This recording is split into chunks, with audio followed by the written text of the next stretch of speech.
Bienvenue dans le vestiaire avec Nicolas Saint-Pierre. Les Blue Jays seront-ils en mesure d'en enligner une 7e de suite? Je pense que c'est 6 d'affilée qu'ils ont gagné à Seattle. Question qu'on pose à notre ami Phil Aumont, l'ancien des majeurs. Phil, prêt pour ce match numéro 4. Tu donnes cher de la peau à des Blue Jays après ce qu'ils ont donné hier contre les Mariners? Oui, écoute, on a eu un très beau, turnaround à Seattle. On s'entendait pas à en perdre deux à Toronto, donc je pense que tous les fans, on était pas mal sur les nerfs, qu'on pourrait dire. Puis les Jays se sont pointés. Écoute, les coups de circuit, c'est impressionnant. Tu sais, les gars ont comme passé à autre chose. Ça, c'est le prochain match, puis c'est ce qu'on a besoin de voir de ces gars-là.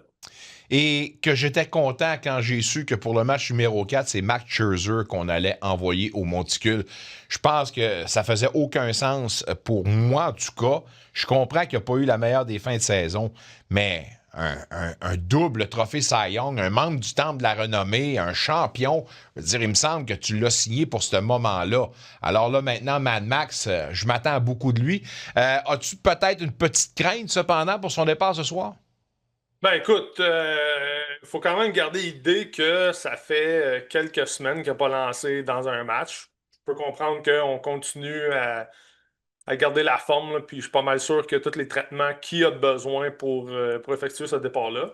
Mais c'est ça. Écoute, oui, écoute, t'as raison. On lui a donné de l'argent, puis je pense qu'il est très conscient de ça.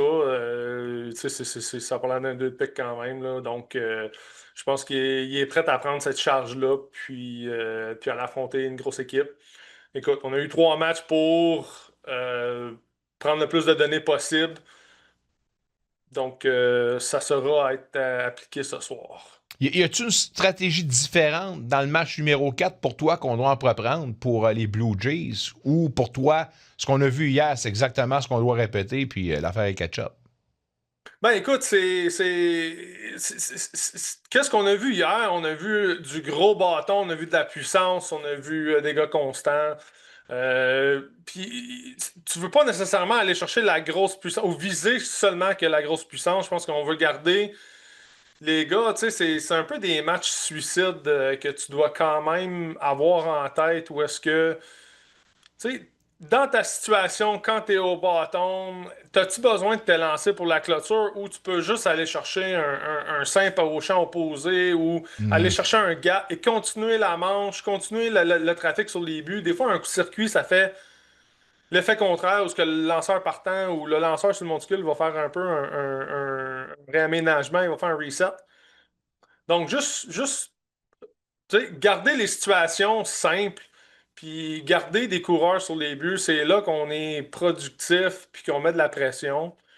Les longues balles, ils vont venir. Les gars, je pense qu'ils choisissent bien leur moment en ce moment, puis ils ont eu du fun hier, donc en espérant qu'ils ont pas trop fait la fête, puis sont prêts ce soir. Junior a été pas mal solide aussi, puis on l'attendait, cela, dans cette série-là. Quand tu dis d'arriver à point, là, je pense qu'il est arrivé au bon moment, là.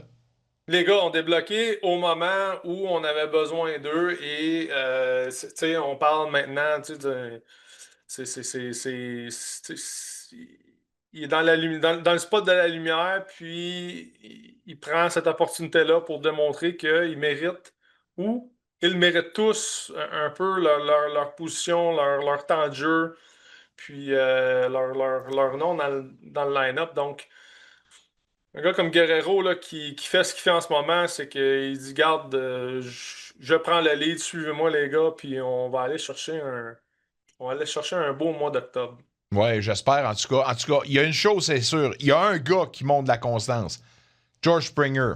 Des fois, je ne vais pas parler de lui pour les bonnes raisons, mais il est rendu à 22 circuits en série. C'est un gamer au bon moment.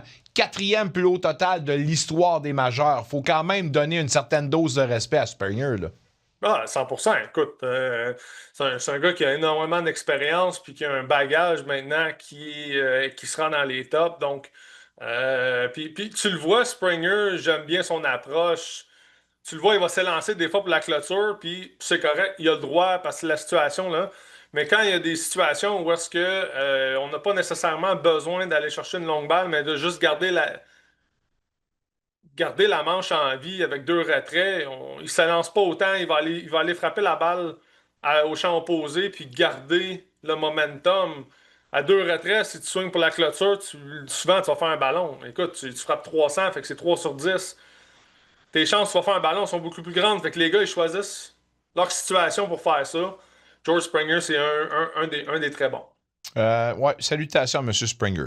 Maintenant, je dois t'amener sur le cas de Beau Bichette. Moi, je veux dire, je suis pas un pro, puis je peux pas encore douter du bien fondé d'une personne, bien ouais donc.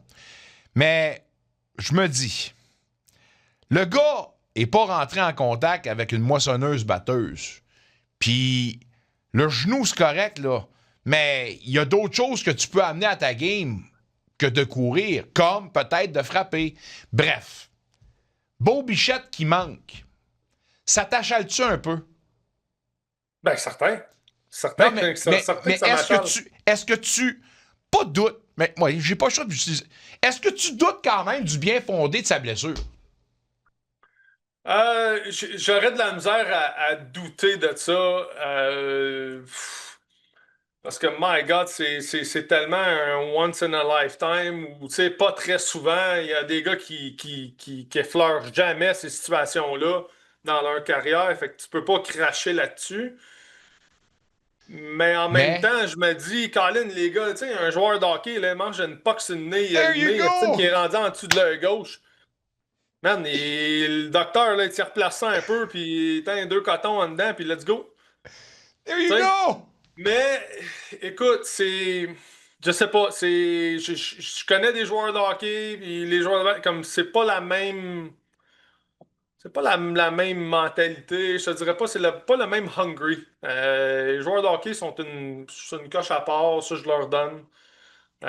C'est des hommes différents. On pourrait le mettre comme ça. Donc, mais écoute, moi, la chose que je me pose, c'est Bichette dit OK, je suis prêt à jouer. Est-ce que tu l'embarques? Clement, il va extrêmement bien. Jimenez, il va extrêmement bien.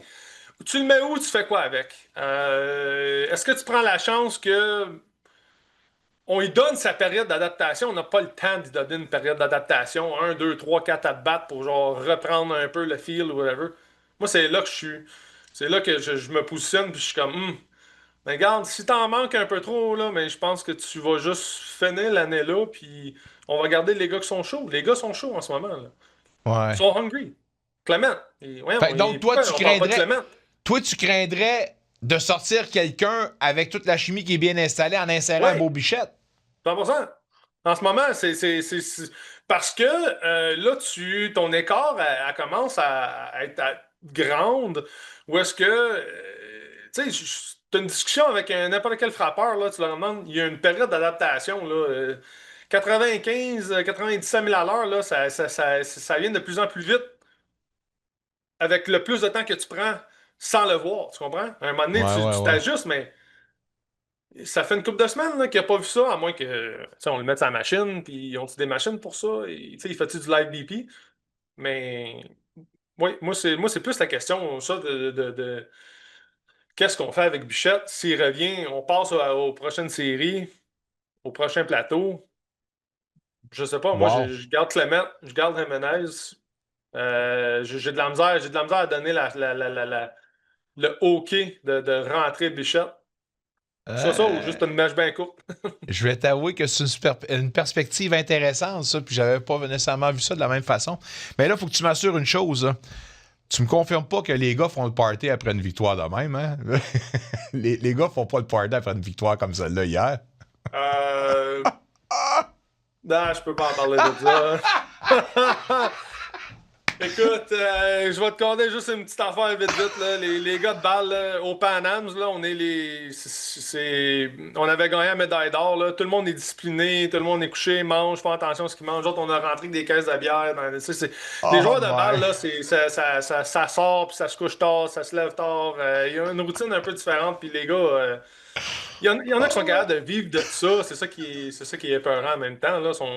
Ils ont besoin de ça pour continuer. J'imagine, Ouais. j'ai aucune idée, là, mais ouais, c'est. Un joueur de balle est un peu différent. Oh my God. Bon, ben, on espère que le mal de bloc sera pas trop gros. Mick Lafleur fait dire qu'il comprend exactement ce que tu viens de dire là. Fait que vous autres, OK. mes tabarnouches. On s'en reparlera un autre tantôt, mais on va souhaiter qu'il y ait un match numéro 5, évidemment, puis on va souhaiter que cette série-là soit gagnée par les Blue Jays. Un gros merci à toi, bon match ce soir, bon week-end à la semaine prochaine. Ouais, bon match à tous, merci. Un retour sportif 100% local dans le vestiaire avec Nicolas Saint-Pierre.